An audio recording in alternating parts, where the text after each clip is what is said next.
Thoughts are really interesting because in many ways they're like perceptions, except that they draw on not just what's happening in the present, but also things we remember from the past and things that we anticipate about the future.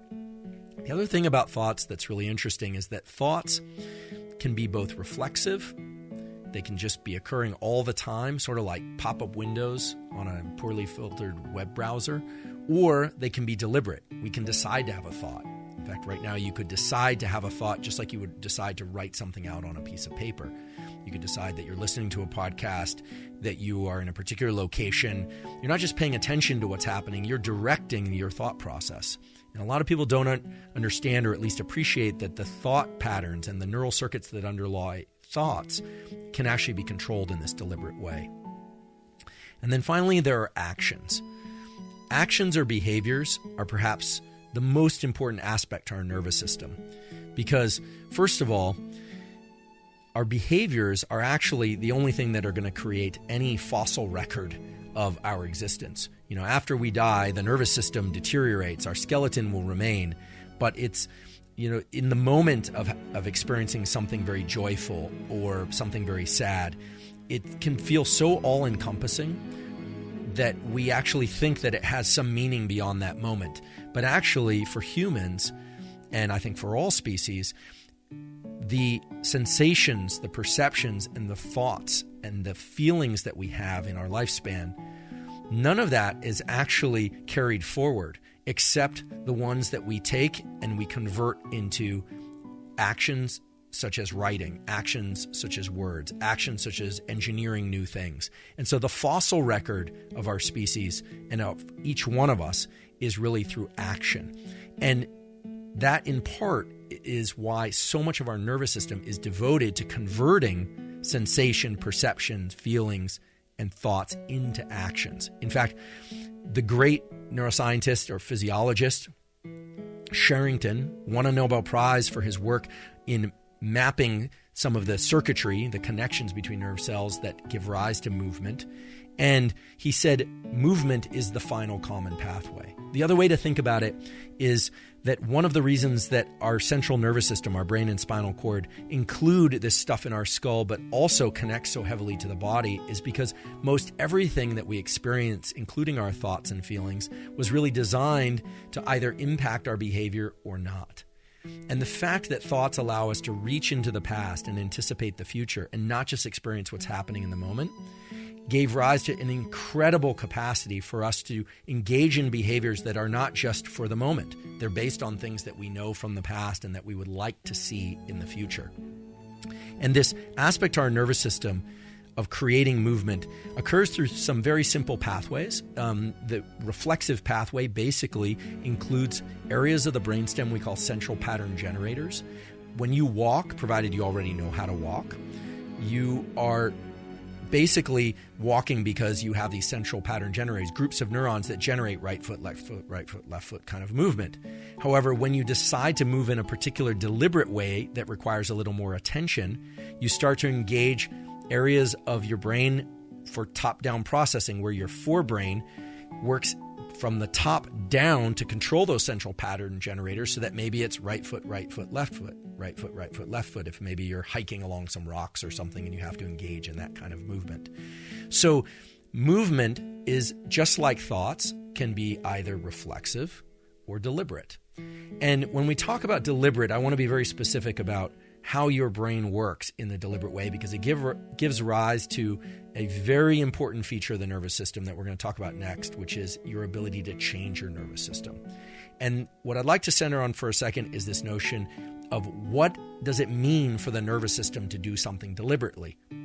Well, when you do something deliberately, you pay attention, you are bringing your perception to an analysis of three things: duration, how long something is going to take or should be done; path, what you should be doing; and outcome. If you do something for a given length of time, what's going to happen? Now, when you're walking down the street or you're eating or you're just talking reflexively, you're not doing this, what I call DPO, duration, path, outcome, type of deliberate function in your brain and nervous system.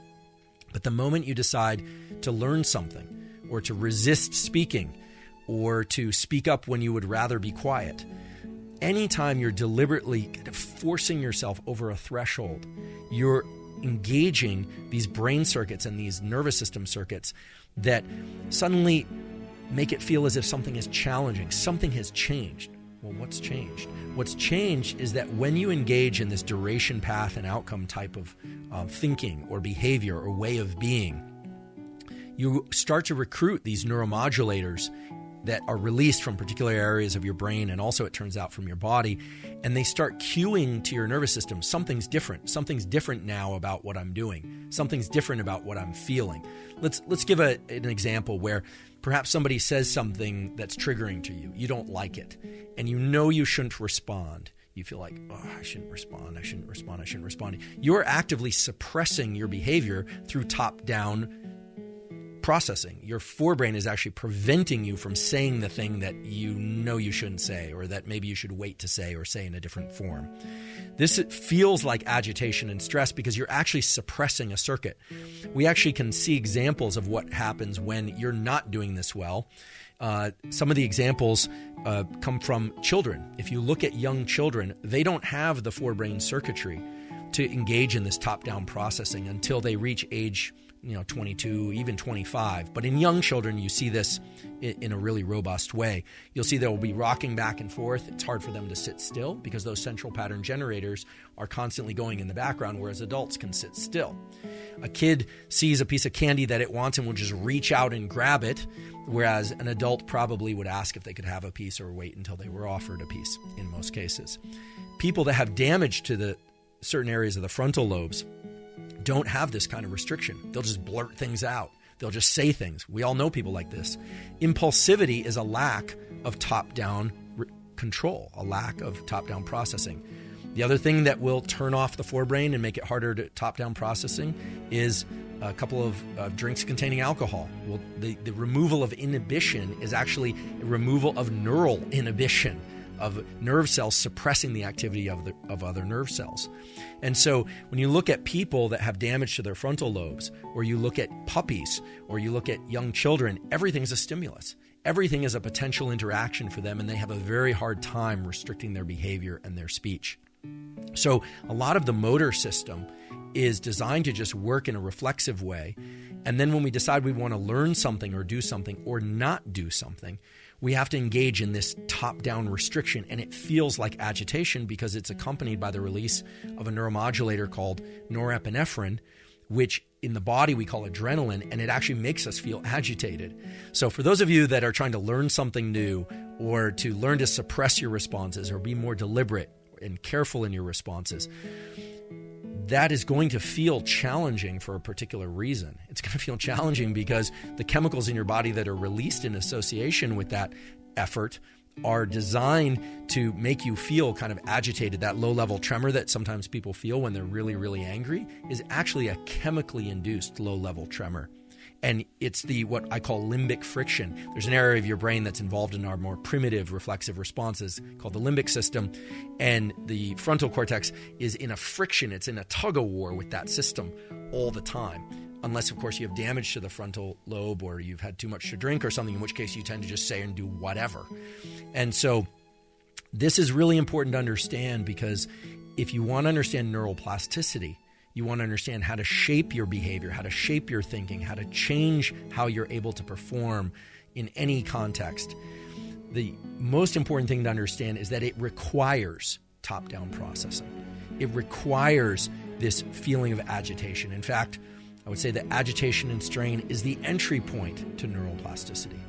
So let's take a look at what neuroplasticity is. Let's explore it not as the way it's normally talked about in modern culture as a neuroplasticity. Plasticity is great. What exactly do people mean? Plasticity itself is just a process by which neurons can change their connections in the way they work so that you can go from things being very challenging and deliberate, requiring a lot of effort and strain, to them being reflexive. And typically when we hear about plasticity, we're thinking about positive, or what I call adaptive plasticity.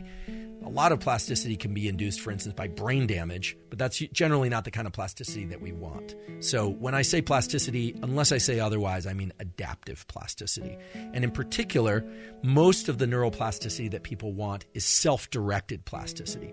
Because if there's one truism to neuroplasticity, it's that from birth until about age 25, the brain is incredibly plastic. Kids are learning all sorts of things, but they can learn it passively.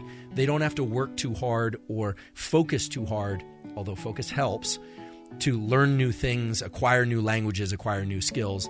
But if you're an adult and you want to change your neural circuitry at the level of emotions or behavior or thoughts or anything really, you absolutely need to ask two important questions.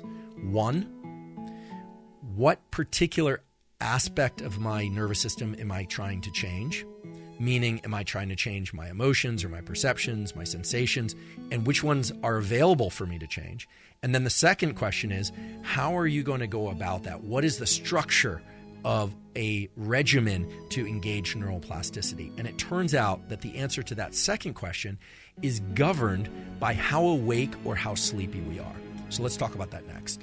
Neuroplasticity is the ability for these connections in the brain and body to change in response to experience. And what's so incredible about the human nervous system in particular is that we can direct our own neural changes. We can decide that we want to change our brain. In other words, our brain can change itself, and our nervous system can change itself. And the same can't be said for other organs of the body. Even though our other organs of the body have some ability to change, they can't direct it.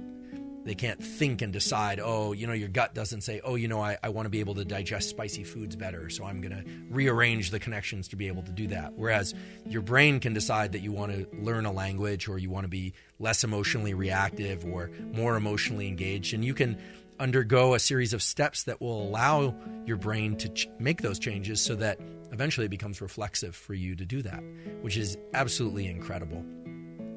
For a long time, it was thought that neuroplasticity was the unique gift of young animals and humans, that it could only occur when we're young. And in fact, the young brain is incredibly plastic. Children can learn 3 languages without an accent reflexively, whereas adults, it's very challenging. It takes a lot more effort and strain, a lot more of that duration path outcome kind of thinking in order to achieve those plastic changes.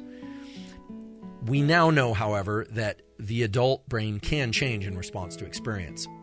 Nobel Prizes were given for the understanding that the young brain can change very dramatically. I think one of the most extreme examples would be for people that are born blind from birth. They use the area of their brain that normally would be used for visualizing objects and colors and things outside of them for Braille reading.